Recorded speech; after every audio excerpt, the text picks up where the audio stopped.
अकेले रहकर खुद को सुधार, यहां कोई नहीं तेरा। ऐसा गौतम बुद्ध ने कई सालों पहले अपने शिष्यों को क्यों कहा था? इसके पीछे की रहस्यमय कहानी हम आज के इस वीडियो में जानेंगे।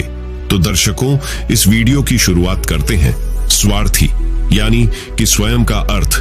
जो इंसान स्वयं का अर्थ जानना चाहता है, जो खुद को समझना चाहता है, क्या वो इंसान आपकी नजर में गलत है? हम जब भी किसी को स्वार्थी कहते हैं तो उसका मतलब तो यही होता है कि वो आदमी स्वयं का अर्थ समझना चाहता है। तो फिर वो गलत कैसे हुआ? स्वार्थी शब्द दुनिया की नजर में, समाज की नजर में एक अलग ही नजरिए से समझा जाता है।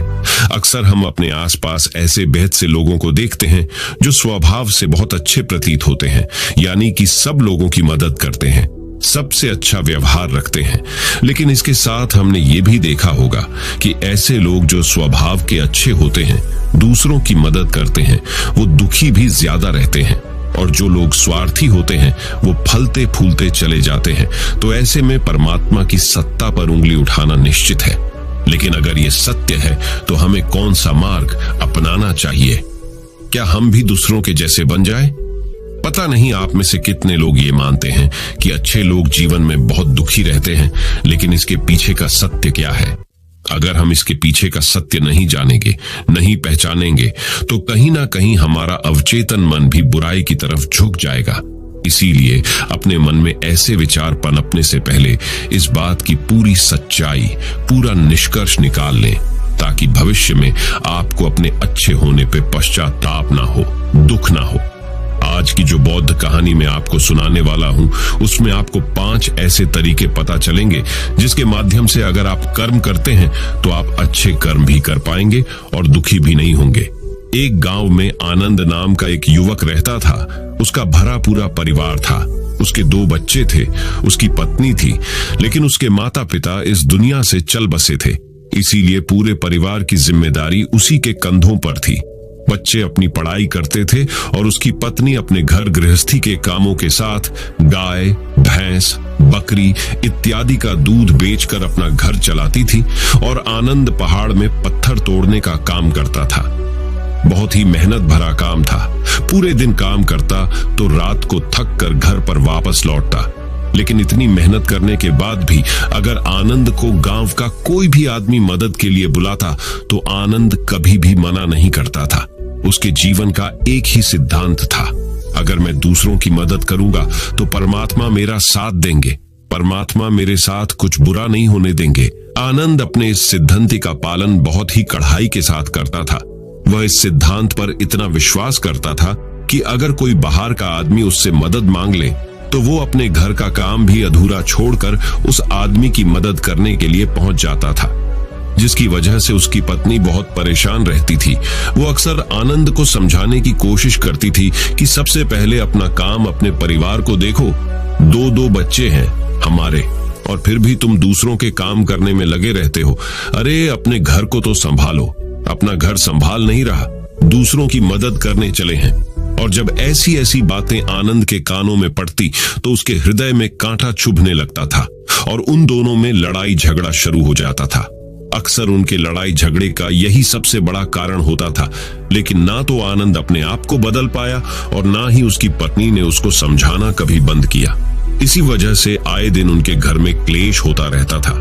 जहां तक उस गांव वालों की बात थी तो वो आनंद के स्वभाव को जानते थे और वो जानबूझकर जो काम आसान भी होता था, जो उनके सामर्थ्य में भी होता था, उस काम के लिए भी वो आनंद को बुलाते थे ताकि उन्हें कम मेहनत करनी पड़े। कहने का अर्थ ये है कि गांव वाले आनंद के इस शिष्टाचार का फायदा उठाते थे, लाभ उठाते थे और सब पीछे से उसका मजाक उड़ाते थे, उसे बेवकूफ कहते थे। ऐसे ही समय भी तरह और एक दिन आनंद की पत्नी बहुत ज्यादा बीमार पड़ गई। आनंद से जो कुछ भी सेवा हो सकती थी उसने वो सब अपनी पत्नी के लिए किया। उसने गांव के वैद्य को बुलाकर अपनी पत्नी की जांच करवाई, लेकिन ये रोग उस वैद्य की पकड़ के बाहर था। इसीलिए उस वैद्य ने कहा कि तुम अपनी पत्नी को नगर में जाकर किसी बड़े वैद्य को दिखाओ तो तुम्हारी पत्नी की जान बच सकती है। जल्द से जल्द नगर पहुंचने की व्यवस्था करो, नहीं तो तुम्हारी पत्नी के प्राण संकट में हो जाएंगे। ये सुनकर आनंद के पैरों तले जमीन फिसल गई। उसने ये नहीं सोचा था कि उसकी पत्नी के प्राण संकट में है। वो सोच रहा था कि कोई साधारण सा रोग होगा जिसका इलाज हो जाएगा, लेकिन जब उसने वैद्य की यही बात सुनी तो वो घबरा गया। अब पत्नी को नगर तक कैसे लेकर जाए, क्योंकि उसके पास इतना धन नहीं था कि वो अपनी पत्नी के लिए एक घोड़ा गाड़ी करके उसमें अपनी पत्नी को लिटाकर नगर में ले जा सके। उसकी पत्नी की हालत बिल्कुल चलने की भी नहीं थी, इसलिए उसे नगर पहुंचाने के लिए किसी घोड़ा गाड़ी की जरूरत थी। संयोग से उसके पड़ोसी धन्मू के पास एक घोड़ा गाड़ी थी। वो अक्सर व्यापार के लिए अपनी घोड़ा गाड़ी नगर में लेकर जाया करता था। इसीलिए आनंद के मन में विचार आया कि मैं धन्मू की घोड़ा गाड़ी ले सकता हूँ। मैं धन्मू की इतनी मदद करता हूँ, कभी उसके काम को नहीं टालता, तो वो तो मेरे काम को कभी मना ही नहीं कर सकता। और यही सोचकर वो घोड़ा गाड़ी लेने के लिए धन्मू के पास पहुंच जाता है। लेकिन धन्मू बहुत ही चालाक इंसान था। वो बिना किराए के अपनी घोड़ा गाड़ी अपने सगे संबंधियों के लिए भी नहीं ले जाता था, तो आनंद की तो दूर की बात रही। जब आनंद ने उससे घोड़ा गाड़ी के बारे में पूछा तो उसने ये कहकर उसका ये काम टाल दिया कि मेरे घोड़े बहुत ज्यादा बीमार हैं, वो शायद बच भी मुश्किल से पाएंगे। 5 दिनों से वो कुछ नहीं खा रहे, तो ऐसे में बेचारा घोड़ा गाड़ी लेकर कहा, नगर तक पहुंच पाएगा। हाँ, अगर तुम कुछ धन की व्यवस्था कर सकते हो तो मैं अपने एक मित्र की घोड़ा गाड़ी तुम्हारे लिए मंगवा सकता हूं। ये सुनकर आनंद परेशान और चिंतित हो गया, क्योंकि उसके पास धन तो था ही नहीं। इसका मतलब उसकी पत्नी बड़े नगर में वैद्य के पास इलाज के लिए पहुंच ही नहीं पाएगी। उलझन भरे हुए विचार लिए हुए जब आनंद वापस आ रहा तो उसने एक दिल दहलाने देने वाला दृश्य देखा। उसने देखा कि धन्मू के घोड़े, जो धन्मू के अनुसार बीमार थे और कुछ खा भी नहीं रहे थे, वहीं घोड़े गांव का ही एक युवक उसकी बाट से खोलकर बाहर ला रहा था और गाड़ी में उसको जोत रहा था। ये देखकर पहले तो आनंद को कुछ समझ में नहीं आया। उसके बाद जब आनंद ने उस युवक से पूछा तो उसने बताया कि धन्मू ने ये घोड़ा गाड़ी उसे किराए पर दी है। ये सुनकर आनंद का दिल टूट गया। उसने कभी सपने में भी नहीं सोचा था कि उसका सबसे अच्छा मित्र धन्मू उसके साथ ऐसा कर सकता है। हालांकि ये इस बात पर दुखी होने का वक्त नहीं था, इसीलिए आनंद वहां से जल्दी से लौट जाता है और गांव के ही एक सेठ के पास जाकर कुछ धन उधार लेकर धन्मू को दे देता है। धनु अपने मित्र की घोड़ा गाड़ी मंगवा देता है, जिसके बाद वो अपनी पत्नी को वैद्य के पास नगर में ले जाता है। जब उसकी पत्नी का इलाज चल रहा था तो आनंद यही सोच रहा था कि एक वो दिन था जब धन्मू की बेटी बीमार हो गई थी और धन्मू यहाँ पर नहीं था, तो मैं पूरी रात वैद्य जी के पास उसके लिए बैठा रहा था। उसकी देखरेख की थी, उसकी सेवा की थी। इतने दिनों तक धन्मू नहीं आया था, तब मैं ही उसके परिवार की देखरेख किया करता था। हाय, कैसा दुर्भाग्य है ये, जिसके लिए मैंने इतना कुछ किया। उसने एक घोड़ा गाड़ी देने से मुझे मना कर दिया, और वो भी तब जब मेरी पत्नी जिंदगी और मौत के साथ खेल रही थी।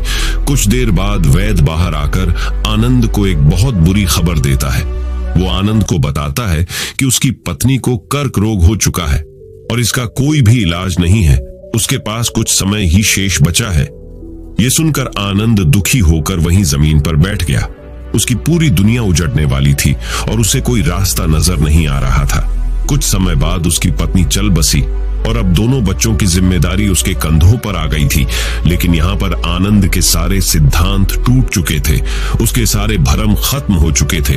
अब उसके दिमाग में एक ही बात थी कि अच्छा, कर्म करने से परमात्मा साथ नहीं देता, बल्कि जो बुरे लोग हैं वो लोग फलते फूलते हैं, और इस बात का मैं सबसे बड़ा गवाह हूँ। ये विचार अक्सर उसके दिमाग में चलते रहते थे और इसी वजह से उसका मन धीरे धीरे संन्यस्त हो गया, देश दुनिया से दूर हट गया। और एक दिन ऐसा भी आया जब वो अपने बच्चों को अपने रिश्तेदारों के पास छोड़कर इस देश दुनिया को त्याग कर एक सन्यासी बनने के लिए घर से निकल पड़ा। उसने गांव में किसी को कुछ नहीं बताया। किसी को नहीं पता था कि आनंद अचानक कहां गायब हो गया। सन्यास की दीक्षा लेने के लिए वो एक बौद्ध भिक्षु के पास पहुंचता है। बौद्ध भिक्षु उस समय ध्यान में बैठे हुए थे। ध्यान से बाहर आने के बाद वो बड़े ध्यान से आनंद के चेहरे को देखते हैं और उससे सन्यासी बनने का कारण पूछते हैं। इस पर आनंद उन्हें अपनी पूरी आप बीती सुना देता है और कहता है कि हे महात्मा, इस दुनिया से मुझे कुछ भी हासिल नहीं हुआ। मेरा मन इस दुनिया से विरक्त हो चुका है। जब अपने दोस्तों ने ही मेरा साथ नहीं दिया तो इस दुनिया में रहने का क्या मतलब। और इसी वजह से मैं सन्यासी बनना चाहता हूं। ये सुनने के बाद बौद्ध भिक्षु ने उपदेश देना शुरू किया। उन्होंने कहा कि याद रखना बेटा, जीवन से विरक्त होकर सन्यासी बनना तुम्हें परम सुख तक कभी नहीं पहुंचा सकता, परमानंद तक कभी नहीं पहुंचा सकता। तुम दुनिया से अपने मन पर एक बोझ लेकर विरक्त हुए हो। तुम दुनिया से परमात्मा की खोज करने के लिए विरक्त नहीं हुए हो। इस भ्रम में कभी मत रहना। तुम संसार से विरक्त हुए हो क्योंकि संसार ने तुम्हें धोखा दिया, ऐसा तुम्हें लगता है। इसीलिए तुम परमात्मा पे कभी विश्वास नहीं कर पाओगे और ना ही उन पर अपनी पूर्ण आस्था बना पाओगे। इसीलिए सन्यासी होने का भी तुम पूरा लाभ कभी नहीं उठा पाओगे। सन्यासी होने का लाभ तब मिलता है जब हमारी प्रभु में, परमेश्वर में, परमात्मा में पूर्ण आस्था बन जाती है। मैं तुमसे पूछता हूं, या तुम्हारी आस्था परमात्मा में है? ये सुनकर आनंद कहता है कि हे महात्मा, मैं तो दुनिया देखकर आया हूं कि जो बुरे कर्म करता है वो फलता फूलता है, और जो अच्छा काम करता है उसे कुछ भी नहीं देता। परमात्मा उसे दुखी दुख देता है। इसीलिए मैं परमात्मा पर अपनी पूर्ण आस्था कैसे बना सकता हूं? ये सुनकर उस बौद्ध भिक्षु ने कहा कि यही तो मैं तुम्हें समझाना चाहता हूं कि तुम पूरी ऊर्जा अपनी सन्यासी जीवन में लगाओ और उसके बाद भी तुम्हें फल प्राप्त ना हो तो तुम्हें कैसा लगेगा। इसीलिए किसी की भी मदद करने के लिए मैं 5 सिद्धांत तुम्हें बताता हूं। ये 5 सिद्धांत समझकर संसार में वापस लौट जाओ और संसार में एक ग्रस्त जीवन जियो। उसके बाद ही सन्यासी जीवन का उदय होता है। जब हम अपने ग्रस्त जीवन को पूर्ण रूप से समझ लेते हैं और अपनी जिम्मेदारियों का निर्वाह कर देते हैं। ये कहकर बौद्ध भिक्षु ने कहना शुरू किया कि जब भी तुम किसी की सहायता करते हो, किसी की मदद करते हो, तो उसमें सबसे पहली बात, सबसे पहला सिद्धांत जो ध्यान में रखने का होता है वो होता है कि किसी की मदद करते वक्त, किसी की सहायता करते वक्त कभी भी उससे उम्मीद मत रखना। ये मत सोचना कि आज मैंने इसकी सहायता कर दी, मदद कर दी, तो कल बदले में ये भी मेरी सहायता करेगा, मेरी मदद करेगा। अगर तुम ऐसा सोचोगे तो तुम्हें जीवन में दुखों का सामना करना ही पड़ेगा, क्योंकि एक नहीं तो दूसरा, या दूसरा नहीं तो तीसरा, कोई ना कोई तुम्हारी उम्मीद जरूर तोड़ेगा। और वास्तविकता में वो मदद या वो सहायता नहीं होती, वो हमारे लालच का ही एक रूप होता है। हम उसकी सहायता या मदद निर्भर तरीके से नहीं कर रहे हैं। हमारे मन में लालच का भाव है, हमारे मन में बदले का भाव है। हम ये सोचकर मदद करते हैं कि इसकी मदद कर देता हूं तो कल ये मेरा भी मदद करेगा, और यही लालच हमें अक्सर उन लोगों की मदद करने पर विवश करता है जो किसी ना किसी रूप में धनवान होते हैं, क्योंकि हमें लगता है कि कल ये आदमी धन के द्वारा मेरी मदद कर सकता है। और इसीलिए जिस इंसान को वास्तविकता में मदद की आवश्यकता है, हो सकता है वो गरीब हो, लेकिन हमारा मन अपने लालच के वशीभूत होकर उसकी मदद कभी नहीं करेगा। इसीलिए किसी की मदद और किसी की सहायता करने के अपने विचार को विस्तार दो। केवल एक प्रकार के वर्ग के लिए अपनी सहायता या अपनी मदद पेश मत करना, उन सब के लिए समान होनी चाहिए। जरा सोचो, एक तरफ तुम्हारा मित्र हो जिसके पास धन है, संपदा है, और दूसरी तरफ कोई गरीब औरत हो जो भूखी बैठी हुई है। तुम्हारा दोस्त तुमसे कहता है कि यार आज तो खाने के लिए अच्छे अच्छे पकवान मंगवा लो बाजार से, और दूसरी तरफ वो औरत तुमसे 2 सूखी रोटी मांग रही है, तो तुम किसकी मदद करोगे? कौन मदद का हकदार सबसे पहले है? सबसे पहले हमारा कर्तव्य बनता है कि उस औरत की भूख मिटाए, लेकिन अक्सर इंसान ऐसे नहीं सोचता। वो अपने दोस्त को तो खिला देगा, उसको तो बाजार से बहुत महंगी वस्तु मंगा के दे देगा, लेकिन किसी गरीब को उसकी भूख मिटाने के लिए पैसा या धन नहीं देगा। दूसरी बात जो ख्याल में रखने की है वो ये कि सहायता करते वक्त हमारा लालच कभी भी उसके साथ नहीं जुड़ना चाहिए। अक्सर हम जब किसी की मदद करते हैं तो हमारा लालच और हमारा स्वार्थ उसके साथ जुड़ा होता है, और हम अपनी भविष्य की योजना तैयार करके उस आदमी की मदद करते हैं। हम ये सोचते हैं कि अगर मैं इसका ये काम करेगा तो भविष्य में ये आदमी मेरा वो काम पूरा कर देगा, और वो सहायता, वो मदद बिल्कुल भी परमात्मा के द्वार को नहीं खटखटाती, क्योंकि वो लालच है। आप अपने आप को धोखा देने के लिए अपने लालच को एक सहायता, एक मदद का रूप दे रहे हैं। तीसरी बात जो ख्याल रखने की है वो ये कि अपने सामर्थ्य के हिसाब से दूसरे की मदद करो। कभी भी एक ग्रस्त आदमी को किसी की इतनी सहायता नहीं करनी चाहिए जिससे कि उसका परिवार और उसके बच्चे कष्ट में जीवन बिताएं। सबसे पहला फर्ज हमारा होता है अपने परिवार को सुखी रखना, उनकी जरूरतें पूरी करना और उसके बाद दूसरों की मदद करना आता है। लेकिन कुछ लोग दूसरों की मदद पहले करते हैं और अपने परिवार को मदद कम देते हैं, जिससे कि परिवार में लड़ाई झगड़े आए दिन पनपते रहते हैं और ये सब हम समाज में देखते रहते हैं अपने आसपास। अगली बात जो ख्याल में रखने की होती है वो ये कि अपना कर्म, अपनी जिम्मेदारियां पहले निभानी होती है। हम अपना कर्म, अपना काम छोड़कर पहले दूसरों की मदद करने के लिए चले जाते हैं और जब दूसरा बदले में हमारी मदद नहीं करता तो हमारा दिल दुखी हो जाता है। हम सोचते हैं कि मैंने तो अपना काम छोड़कर उस आदमी की मदद की थी और वो आदमी मेरी मदद ही नहीं कर रहा है।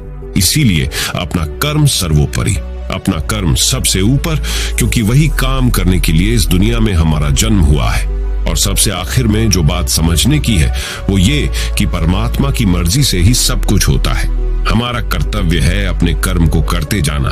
करनी धरनी तो ऊपर वाले के हाथ में है, इसीलिए जो कुछ भी होता है सब ऊपर वाले पे छोड़ दो। अगर तुम्हें कोई धोखा भी देता है तो ये समझ के चलो कि वो सब ऊपर वाले की करनी होती है। आप ये मान के चलो कि मैं करता नहीं हूं, मैं तो एक माध्यम हूं, करवाने वाला तो वो है, उसके सामने किसकी मर्जी चली। जब ये आस्था, ये विश्वास हमारे मन में पनपने लगता है तो हमारी सारी शिकायतें दूर हो जाती हैं, क्योंकि इस दुनिया में जो भी होता है अच्छे के लिए होता है, जो भी हो रहा है अच्छे के लिए हो रहा है और जो भी होगा अच्छा ही होगा। चाहे हमारी बुद्धि आज वर्तमान में इस सिद्धांत को ना समझ पाए, लेकिन जीवन में कभी ना कभी किसी ना किसी मोड़ पर आपको जरूर ये एहसास होगा कि जो हुआ था वो अच्छे के लिए ही हुआ था। इसीलिए सारी शिकायतें दूर कर दो और बस अपना कर्म करते जाओ। अपने ग्रस्त जीवन को पूर्ण रूप से जिलो और उसके बाद ही सन्यासी जीवन की नींव होती है। इसके बाद बौद्ध भिक्षु ने आनंद को कहा कि वापस अपने गांव लौट जाओ, अपनी बेटियों को वापस लेकर आओ, उन्हें पालो पोसो, अपने बच्चों को वापस लेकर आओ, दूसरी शादी कर लो, लेकिन बच्चों का पालन पोषण अच्छे तरीके से करो। ये सुनकर आनंद अपने बच्चों के साथ अपने गांव में वापस लौट आता है। गांव में किसी को खबर नहीं थी कि आनंद कहां पर गया हुआ था और वो क्या ज्ञान लेकर वापस लौटा है। लेकिन अगले दिन सुबह सुबह गांव वालों ने आनंद के चेहरे पर एक अलग ही चमक, एक अलग ही आभा पाई। तो इस कहानी से हमें यह सीख मिलती है कि दूसरों के पीछे भागने से अच्छा है अकेले रहकर अपने आप को सुधारो और अपनों का काम बड़े ही खुशी से करो और शांत रहकर अपने आप की दिमाग की मनस्थिति को सुधारो। तो अब हम आपको बताएंगे कि शांत रहने के क्या क्या फायदे हैं। तो चलिए शुरुआत करते हैं। हर तरफ शोर शराबे और भाग दौड़ के बीच खामोशी की अपनी अलग ही खासियत है। आपने कई कविताओं में भी पढ़ा होगा कि मौन रहकर एक दूसरे की बात को समझना सबसे सुंदर संवाद है। लेकिन क्या आप ये जानते हैं कि चुप रहने के अपने शारीरिक और मानसिक फायदे भी हैं? विशेषज्ञ मानते हैं कि मौन यानी शांत रहने से व्यक्ति अधिक दिमागदार और उत्पादक बनने की ओर अग्रसर होता है। इससे उसके मानसिक और शारीरिक स्वास्थ्य दोनों में सुधार हो सकता है। मौन धारण करने का महत्व आज हम जिस युग में जी रहे हैं उसमें टेक्नोलॉजी एक महत्वपूर्ण भूमिका निभाती है। जहां लोग एकांत की खोज में लगे रहते वो खुद को इन्हीं टेक्नोलॉजी को कहीं गुम कर देते हैं। लेकिन मौन को मन में बैठाने की दिशा में पहला कदम यह है कि आप अपने मानसिक स्वास्थ्य को अन्य सभी पहलुओं से बढ़कर समझें और फिर उन तकनीकों को शामिल करने का सचेत प्रयास करें जो आपको मौन रहने की आत्मीय उदारता और शक्ति का अनुभव करने की अनुमति दे। गाड़ियों के बेतहाशे हॉर्न से लेकर आसपास बजने वाले म्यूजिक, ऑन डिमांड शो और लोगों की छटर पटर से लेकर आपकी बिल्डिंग के ऊपर से उड़ते हुए हवाई जहाज की आवाज तक, हर तरफ एक घना शोर है जिसमें दूसरों की तो क्या, कभी कभी खुद की भी आवाज नहीं सुन पाते। आपके अंतर मन की आवाज, जिसे सुनने से आपके जीवन की आधी परेशानी का समाधान मिल सकता है। वैज्ञानिक प्रमाणों के अनुसार यह हमारे स्वास्थ्य के लिए बहुत अच्छी बात है कि लेकिन शांत रहना ब्लड प्रेशर कम कर सकता है, एकाग्रता और ध्यान में सुधार ला सकता है, परेशान करने वाले विचारों को शांत कर सकता है, मस्तिष्क के विकास को बढ़ावा दे सकता है, कोर्टिसोल को कम कर सकता है, अंदर की रचनात्मकता को बढ़ावा मिलता है, अच्छी नींद को बढ़ावा मिलता है, दिमागी रूप से स्वस्थ महसूस कर सकते हैं।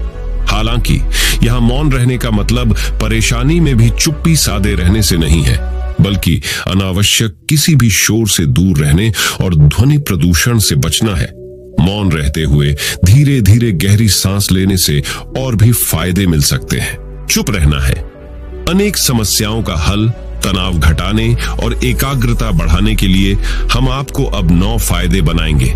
मेडिटेशन और ध्यान लगाना खुद को शांत करने और तनाव घटाने का एक बेहतरीन तरीका है। आपने ध्यान दिया होगा कि हर धर्म और संस्कृति में शांत और मौन रहने को महत्व दिया गया है। चाहे आप इसे धार्मिक नाम दें या जीने का एक तरीका माने, लेकिन दिन भर में कुछ समय तक शांत रहना आपके स्वास्थ्य के लिए बहुत फायदेमंद साबित होता है। कई साइकोलॉजिस्ट भी कॉन्फिडेंस बढ़ाने, कंसंट्रेशन बढ़ाने, मन की शांति और पॉजिटिव थिंकिंग के लिए कुछ मिनट मौन धारण करने की सलाह देते हैं।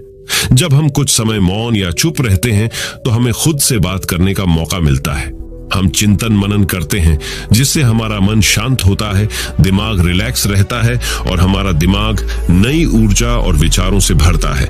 चलिए आपको बताते हैं चुप या मौन रहने के 9 फायदे। पहला फायदा, दिमाग बेहतर काम करता है। एक रिसर्च के मुताबिक अगर हम दिन भर में कुछ मिनट शांत रहते हैं तो हमारा दिमाग रिचार्ज होता है और बेहतर काम करता है। इसके लिए दिन भर में सिर्फ 3 मिनट चुप रहने से शुरुआत करें।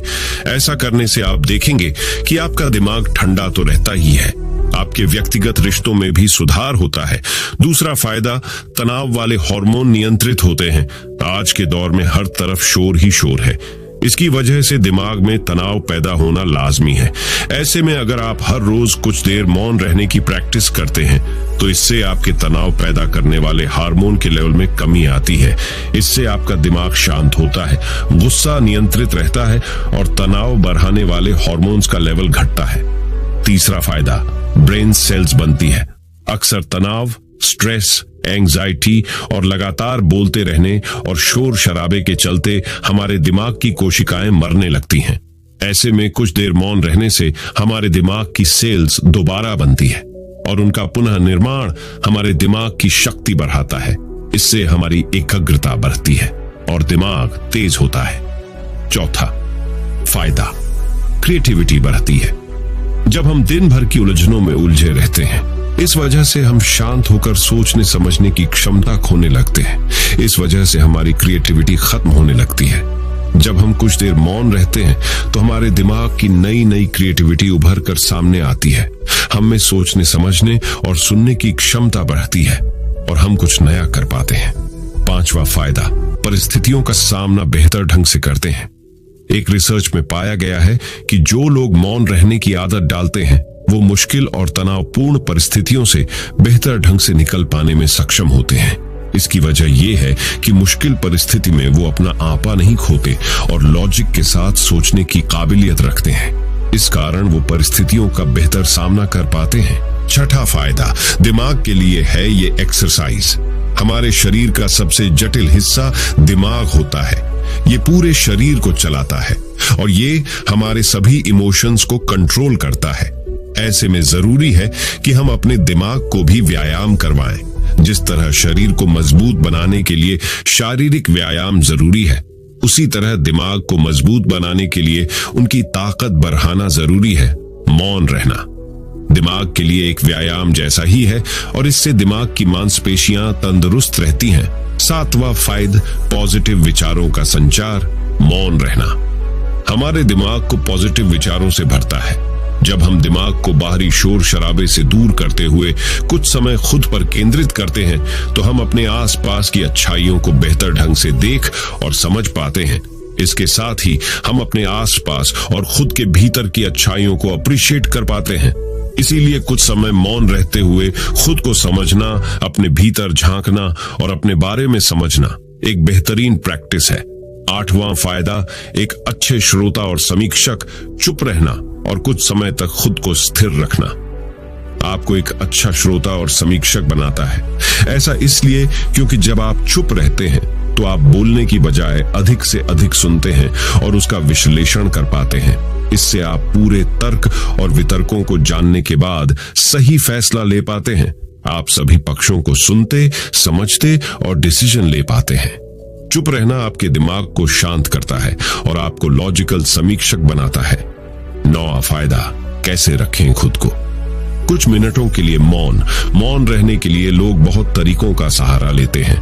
कुछ भगवान के नाम का जाप करते हैं, कुछ आपके कृत्यों का विश्लेषण करते, वहीं कुछ लोग माइंडफुलनेस प्रैक्टिस अपनाते हैं। चलिए आपको बताते हैं खुद से जोड़ते हुए मौन धारण करने के कुछ आसान तरीके। माइंडफुलनेस एक बेहतरीन मेडिटेशन प्रैक्टिस है जो आपको शांत रखने के साथ ही एंजाइटी और दिमाग को कंट्रोल करने का काम करती है। इसके लिए आप ये स्टेप्स अपना सकते हैं। पहला स्टेप, सबसे पहले आराम की अवस्था में बैठ जाएं और अपनी आंखों को रिलैक्स करते हुए मूंद लें। दूसरा स्टेप, अब अपनी सांसों पर पूरा ध्यान केंद्रित करें। अपनी सांस के उठने और गिरने की गति पर ध्यान दें और अपना दिमाग बाहरी शोर से दूर सिर्फ और सिर्फ अपनी सांसों पर केंद्रित करें। तीसरा स्टेप, अपनी सांसों पर ध्यान देना आपके पूरे शरीर को शांत करता है, दिमाग में रक्त संचार बढ़ाता है और तनाव दूर करने में मददगार होता है। चौथा स्टेप, खुद को शांत करते हुए अपने पूरे शरीर को अंदर ही अंदर स्कैन करना भी फायदेमंद साबित होता है। इससे आपको अपने शरीर के बारे में बेहतर समझ में आता है। इससे आपके दिमाग और शरीर के बीच में बेहतर संबंध स्थापित होता है। हम उम्मीद करते हैं कि ये जानकारी आपके काम आएगी। तो चलिए जानते हैं हमारे शब्दों में कितनी ताकत होती है एक कहानी के माध्यम से। तो चलिए उस कहानी की शुरुआत करते हैं। जो लोग बुद्धिमान हैं वह ये जानते हैं कि शब्द हथियार की तरह होते हैं जिनसे किसी को भी बचाया जा सकता है या किसी को भी मारा जा सकता है। अब आप सोच रहे होंगे कि शब्दों से किसी को मारा कैसे जा सकता है। तो जरा सोचिए, ज्यादातर आत्महत्याओं के पीछे किसका कारण होता है? किसी के पति ने कुछ कहा, किसी के पिता ने कुछ कहा और उन लोगों ने आत्महत्या कर ली। ये आत्महत्या किसके कारण हुई? वो पीड़ित के मन को इतना दुखी कर गए कि उसके मन से वो दुख सहना और ज्यादा बर्दाश्त करना नामुमकिन हो गया और इसी वजह से उन्होंने आत्महत्या कर ली। ऐसे ही आपके शब्द किसी को नया जीवन प्रदान कर सकते हैं। जब कोई आदमी उदास होता है या दुखी होता है तो आपके शब्द उसमें एक नया जोश, एक नया उत्साह भर सकते हैं और एक हारा हुआ आदमी अपने जीवन में एक नई शुरुआत कर सकता है, सिर्फ शब्दों के माध्यम से, हमारी वाणी के माध्यम से। तो अब तक आप ये तो समझ ही गए होंगे कि हमारे शब्द हमारे जीवन को किस तरह निर्धारित करते हैं। शब्दों में कितनी ताकत होती है और किसी से बात करते वक्त हमें कितनी सावधानी से अपने शब्द सुनने चाहिए। आज की जो बौद्ध कहानी मैं आपको सुनाने वाला हूं, उसमें आपको सीधे सीधे तौर पर कुछ ऐसे तरीके पता चलेंगे, कुछ ऐसी परिस्थितियां पता चलेंगी जहां पे आपको हमेशा चुप रहना चाहिए। कुछ परिस्थितियों में अगर आप कुछ नहीं बोलेंगे तो वही आपके लिए सबसे ज्यादा बेहतर होगा। इससे पहले कि आप इस कहानी में खो जाएं, इस चैनल को सब्सक्राइब जरूर कर लें। तो चलिए कहानी शुरू करते हैं। एक बार की बात है, एक युवा लड़का एक बार एक बौद्ध भिक्षु के पास पहुंचा। वो काफी परेशान लग रहा था और उसने बौद्ध भिक्षु से जाकर पूछा कि हे महात्मा, मैं अपने आप से परेशान हूँ, अपने आप से दुखी हूँ। बाहरी रूप से मुझे कोई दुख नहीं है, मैं धन धान्य संपन्न हूँ, मुझे कोई शारीरिक रोग भी नहीं है, लेकिन मैं खुद से परेशान रहता हूँ, अपने मन से परेशान रहता हूँ। अक्सर मेरी बातों को मेरा कोई भी दोस्त गंभीरता से नहीं लेता है और ना ही मेरे परिवार के लोग मेरी किसी बात को गंभीरता से लेते हैं। मैं जो कुछ भी सलाह देता हूँ या तो वह उसे मजाक में उड़ा देते हैं या फिर उसे गंभीरता से लेते ही नहीं है। मेरी बातों को कोई गंभीरता से क्यों नहीं लेता है? क्यों मेरी बातों पर कोई अमल नहीं करता? क्यों मेरी बातों में कोई रुचि नहीं दिखाता? क्या कारण है? कृपया मुझे बताने का कष्ट करें और मेरे मन के इस दुख को दूर करें। ये सुनकर बौद्ध भिक्षु ने कहा कि आज सुबह मैं चालित ध्यान करके वापस आ रहा था। रास्ते में कुछ कौवे कांव कांव कर रहे थे और वहीं पर जब मैं चलता हुआ कुछ दूर आया तो मुझे एक मोर की मधुर आवाज सुनाई दी। ये सुनकर अचानक मेरे मन में ख्याल आया कि कौवे कितना कांव कांव करते हैं, कितना बोलते रहते हैं, लेकिन कोई भी प्राणी कौवे की आवाज को पसंद नहीं करता। मोर हमेशा सही परिस्थिति के हिसाब से बोलता है। जब भी बारिश होने वाली होती है और बादल गरजते हैं और बारिश होने की आशंका होती है, ऐसे में मोर अपनी मधुर आवाज में गाता है, जो सभी को प्रिय होता है, सभी को अच्छा लगता है। ऐसे ही अगर इंसान सही परिस्थिति के हिसाब से सही शब्द बोले, सही वाणी बोले, तो वही वाणी दूसरों के लिए संगीत हो जाती है, संगीत बन जाती है और दूसरे लोग तुमसे सम्मोहित हो जाते हैं और वहीं पर तुम्हें सब लोग गंभीरता से लेने लगते हैं। और दूसरी तरफ अगर तुम यूं ही बेफिजूल ऐसे ही बोलते रहते हो, बिना किसी बात के बोले चले जाते हो, तो फिर तुम्हें कोई गंभीरता से नहीं लेता। तुम उस कौवे की भंती हो जाते हो जिसकी वाणी कोई पसंद नहीं करता और बाद में तुम्हें दुख होता है कि तुम्हें कोई गंभीरता से क्यों नहीं लेता। इसीलिए अपने शब्दों को बेहद बुद्धिमानी के साथ इस्तेमाल करना सीखो। अगर तुम नहीं सीखोगे तो समाज में तुम्हें कोई सम्मान या कोई गंभीरता से नहीं लेगा। ये सुनकर वो युवा लड़का बोला कि हे महात्मा, मैं जानता हूं कि मैं ज्यादा बोलने की बीमारी से ग्रस्त हूं, मुझे इतना नहीं बोलना चाहिए, लेकिन मैं अपने आप पे काबू नहीं रख पाता और ना ही मैं इतना बुद्धिमान हूं कि मैं अपने शब्दों को नाप तोल कर बोल सकूं। मैं तो किसी से बात करते वक्त इतना सोचता भी नहीं कि मुझे अपने शब्द किस तरह इस्तेमाल करने हैं।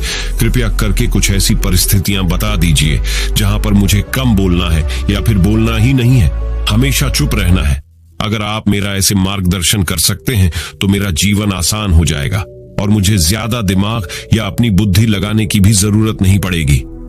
ये सुनकर बौद्ध भिक्षु ने मुस्कुराते हुए कहा कि बेटा, वैसे तो इंसान को हर परिस्थिति में सोच समझकर ही बोलना चाहिए, लेकिन अगर वो हमेशा होश में नहीं रह पाता है, ध्यान में नहीं रह पाता है, तो मैं तुम्हारे दैनिक जीवन की कुछ ऐसी परिस्थितियां बता रहा हूं जहां पर तुम्हें हमेशा चुप रहना है। अगर तुम ऐसी जगहों पर कुछ बोलोगे तो जहां तुम्हारा अपमान ही होगा या फिर तुम्हें कोई गंभीरता से नहीं लेगा।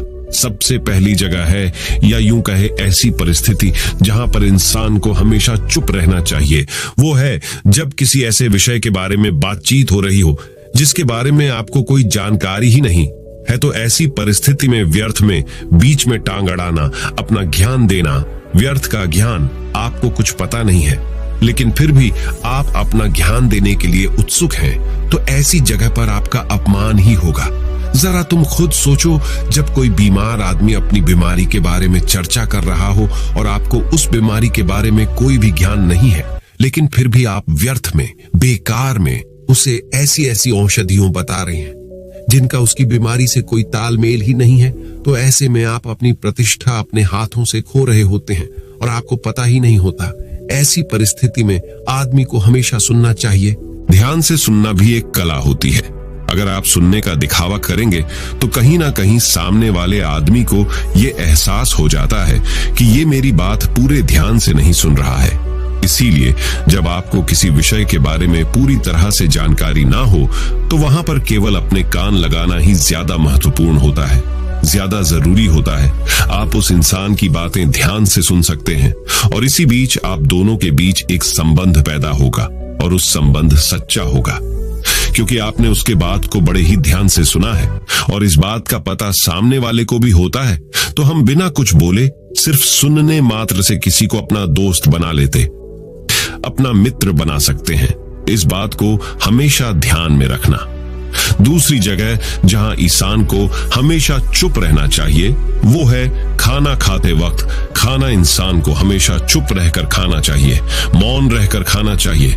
महात्मा बुद्ध और उनके भिक्षु हमेशा चुप रहकर भोजन करते हैं, शांत भाव से भोजन करते हैं, परिपूर्ण होकर भोजन करते हैं, पूरी तरह से करते हैं, एक एक टुकड़े का स्वाद लेकर भोजन करते हैं।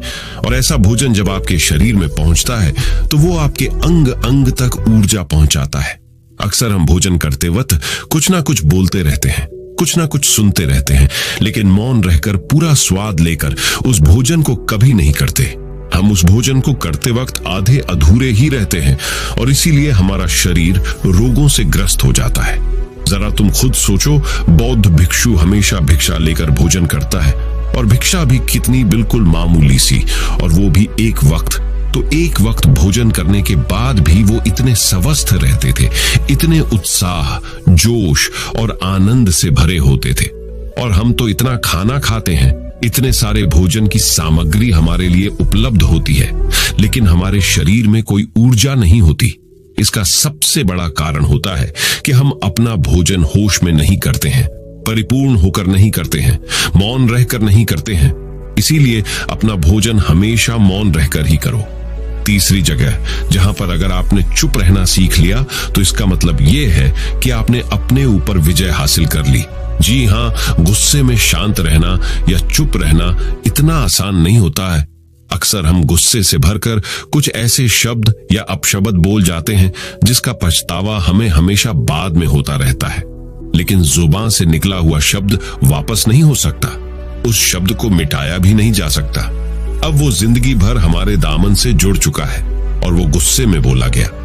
अब शब्द हमारे मन को समय समय पर बेचैन करता रहता है, दुखी करता रहता है। लेकिन गुस्से के वक्त चुप रहना सीखना भी एक बहुत बड़ी कला होती है। गुस्से में आदमी का अपने ऊपर काबू कहां रहता है, अपनी इंद्रियों को वश में कहां रख पाता है। इसीलिए इस कला को आप तभी सीख सकते हैं जब आप गुस्सा भी होश में रहकर कर पाए। जब भी आपको गुस्सा आए, आपके दिमाग में सिर्फ एक ही बात आए कि मुझे चुप रहना है, मुझे किसी से कुछ गाली गलौच नहीं करना, किसी को कोई अपशब्द नहीं बोलना। और जब ये विचार गुस्से के साथ जुड़ जाता है और धीरे धीरे ये आदत बन जाता है, तो आप अपने गुस्से को भी काबू में करना सीख जाते हैं। जब भी कभी गुस्सा आए तो किसी को कुछ बोलने की बजाय कुछ शारीरिक व्यायाम करना शुरू कर। उछलना, भागना, दौड़ना, जिम करना, कुछ भी। आप ऐसा व्यायाम कर सकते हो जिसमें आपका शरीर थक जाए। आप पाएंगे कि जब आपका शरीर थक जाता है तो आपका मन भी शांत हो जाता है। आपने उस गुस्से की ऊर्जा को एक सकारात्मक रूप दे दिया। और यही बुद्धिमान व्यक्ति की पहचान होती है, जो दूसरों के तानों से भी अपना घर बना लेता है, अपनी कामयाबी के रास्ते निकाल लेता है। वही सच में बुद्धिमान आदमी है। जो जहर को भी दवा बनाकर इस्तेमाल करना सीख जाए, वही असली बुद्धिमान होता है। चौथी जगह जहां आप चुप रहेंगे तो आपके लिए वही सबसे ज्यादा बेहतर होगा, वही आपको सम्मान दिलाएगा। चौथी जगह है जब चार लोग आपस में बैठकर बातें कर रहे हो, कोई बैठक कर रहे हो, तो वहां पर जब चार लोग बात कर रहे होते हैं तो चारों लोग एक साथ तो बात कर नहीं सकते। एक बार में एक व्यक्ति बोलेगा और तीन सुनेंगे, तभी वो बैठक कामयाब हो पाएगी, तभी वो चर्चा सही रूप में आगे बढ़ पाएगी। लेकिन अगर कोई आदमी ऐसा बैठा हुआ है जो बीच में ही दूसरे की बात काटकर अपनी बात को ऊपर रखना चाहता है, तो ऐसे में वो चर्चा या वो बैठक आपको कहीं नहीं पहुंचाएगी और चारों लोगों के बीच आप सबसे मूर्ख कहलाओगे। अगर आपको अपनी बात कहनी है तो सामने वाले को अपनी बात पूरा करने दो, उसके बाद अपने विचार रखो। यही एक भद्र पुरुष या फिर कहीं अच्छे आदमी की पहचान होती है। और आखिरी जगह, अगर हमारे माता पिता हमें कुछ कह देते हैं, हमारे बड़े बुजुर्ग हमें किसी बात पर डांट देते हैं या हमें थप्पड़ भी मार देते हैं, तो ऐसी जगहों पे आपका चुप रहना ही उनके प्रति सम्मान दिखाएगा, उनके प्रति आदर का भाव व्यक्त होगा। अगर आप उनके सामने उनका विरोध कर देते हैं, उनका प्रतिरोध कर देते हैं, तो वो गुस्सा तो थोड़ी देर बाद शांत हो जाएगा, लेकिन वो कही गई बात, वो विरोध किया हुआ शब्द या फिर कुछ भी उल्टा सीधा हमेशा आपके मन को सताएगा और आपके माता पिता को हमेशा यही लगेगा कि आज ये हमारी इज्जत नहीं करता, आज ही हमारी बात नहीं मानता, क्योंकि ये कमाने लग गया है, ये बड़ा आदमी बन गया है। ऐसी ऐसी बातें उठेंगी, ऐसे ऐसे तंज कसे जाएंगे। इसीलिए ऐसी जगह पे आप मौन रहिए, चुप रहिए, कुछ मत बोलिए, अपने गुस्से को अपने अंदर ही पी लीजिए, कुछ व्यायाम कर लीजिए, भाग लीजिए, दौड़ लीजिए, आपका मन अपने आप शांत हो जाएगा। आखिर में बौद्ध भिक्षु ने अपनी बात को खत्म करते हुए कहा कि कम शब्दों में अपनी भावनाओं को उतारना सीखो। शब्द हथियार की तरह होते हैं। बोलो तो होश में बोलो, ध्यान में बोलो। जीवन शैली ऐसी बना लो कि आप जब भी बोलो पूरे होश में रहकर बोलो, पूरे आनंद के साथ बोलो, पूरे प्रेम के साथ बोलो। ऐसी वाणी बोलो जो दूसरे के दिल को ठंडक पहुंचाती हो, दूसरे के मन को भी शांत कर देती हो, और वो तभी संभव है जब आप प्रतिपल होश में रहकर बोले। इसके बाद वो युवा लड़का बौद्ध भिक्षु के सामने नतमस्तक हो गया और उनको प्रणाम करते हुए अपने घर वापस लौट गया। अब हम जानेंगे महात्मा गौतम बुद्ध के अनुसार अपने मन को जल्दी से जल्दी वश में कैसे किया जाए। तो चलिए जानते हैं। गौतम बुद्ध से शांति के फायदे। तो आपको पता चल गए अब गौतम बुद्ध के अनुसार अपने मन को कैसे संयमित किया जाए। चलिए उसके बारे में जानते हैं। भगवान गौतम बुद्ध कहते थे, ये संसार एक माया जाल है जो कि मनुष्य को अच्छाई भी दिखाता है और बुराई भी दिखाता है। कभी सुंदरता दिखाता है तो कभी दुर्बलता दिखाता है। कभी यह संसार मनुष्य को आकर्षित करता है और कभी कभी मनुष्य को इतना उलझा देता है कि मनुष्य को खुद के जीवन का ध्यान ही नहीं रहता। इसलिए संसार के माया जाल से बचने के लिए भगवान गौतम बुद्ध कहते हैं, जो पुरुष अपने खुद के इंद्रियों से कभी नहीं हारा, वह संसार से या पूरे ब्रह्मांड के किसी भी चीज से कभी हार ही नहीं सकता। वह मनुष्य जहां भी हो उसकी विजय निश्चित है। दोस्तों, आपको बता दे कि इंद्रियों का मतलब होता है कान, नाक, त्वचा, जीभ, हाथ। इन 5 शरीर के भागों को मुख्य इंद्रियां कहा जाता है। इन इंद्रियों को जो पुरुष या स्त्री अपने मन से संयमित कर पाते हैं, वह पुरुष या स्त्री बड़ी ही आसानी से संसार के महासागर को पार कर लेते हैं। यानी कि किसी भी चीज से वह आकर्षित नहीं होते और अपना कर्म बड़े ही विश्वास के साथ करते रहते हैं। ऐसे ही मनुष्य संसार में या इस लोक में या परलोक में बार बार विजयी होते रहते हैं। तो चलिए जानते हैं कि हमारे मन को कैसे वश में किया जाए ताकि हम इस संसार के माया जाल में फिर से ना फंसे। भगवान गौतम बुद्ध कहते हैं, मन को वश में करने के लिए सबसे पहले आपको यह जानना होगा कि आपके शरीर से श्रेष्ठ आपकी इंद्रियां होती हैं। आपकी इंद्रियों से श्रेष्ठ आपका मन होता है और आपके मन से श्रेष्ठ आपकी बुद्धि होती है और अंततः बुद्धि से श्रेष्ठ आपका आत्मा होता है और आत्मा से भी श्रेष्ठ परमात्मा होते हैं, यानी भगवान होते हैं।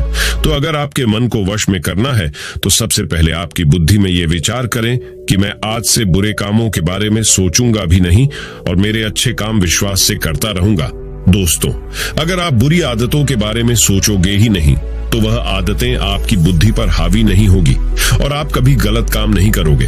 तो सबसे पहली बात तो यह है कि अपने बुद्धि में से बुरी आदतों को निकाल दो और अपनी बुद्धि में जो भी आपका काम है उस काम के बारे में विचार डालना शुरू कर दो।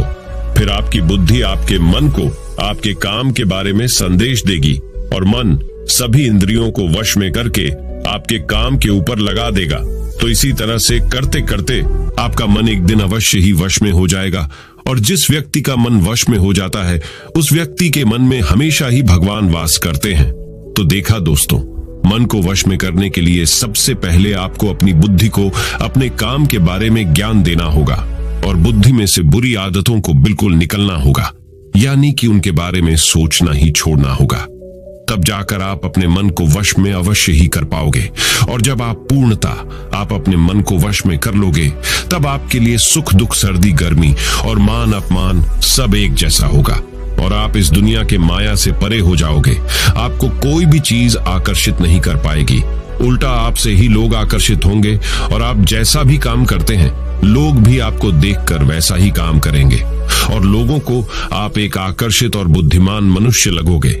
इसलिए हमारे भागवत गीता में भगवान कृष्ण ने यह कहा है कि मन का सारा खेल है, मन के हारे हार है और मन के जीते जीत है। ऐसा ही हमारे भगवान बुद्ध ने और ना जाने कितने सफल लोगों ने कहा है। भगवान बुद्ध ने कहा है कि जिसने अपने मन को वश में कर लिया है उसकी जीत को देवता भी हार में नहीं बदल सकते हैं। अर्थात मन को वश में करने का नाम ही आत्म संयम है, जिसका अर्थ है अपने आप को वश में करना, अर्थात मन, वचन और कर्म पर अधिकार प्राप्त करना, ताकि शरीर से कोई अशुभ कार्य न होने पाए, जिससे कोई अपशब्द न निकले और मन में कभी अशुभ विचार न उठने पाए। यदि मनुष्य अपनी इंद्रियों का प्रयोग उचित ढंग से करता है तो ही उस मनुष्य को दूसरों को ज्ञान देने का अधिकार है। यदि उसका अपने मन पर अधिकार नहीं है, उचित और अनुचित का ज्ञान नहीं है, तो वह मनुष्य के पद से गिरकर अन्य योनियों में गिने जाने योग्य हो सकता है। एक कथन है कि हम जैसा सोचते हैं वैसा ही बन जाते हैं। वास्तव में यह विचार नहीं अपितु विचारों का संसार है। हमारी सोच और विचारों का प्रभाव हमारे मन पर गहरा असर छोड़ देता है। मनुष्य के मन में विचार ही बार बार उभर कर आते हैं जो मनुष्य को दिशा देने का काम करते हैं। विचार ही मस्तिष्क को गति प्रदान करते हैं और गलत विचार क्रोध की ओर जाने को विवश करते हैं।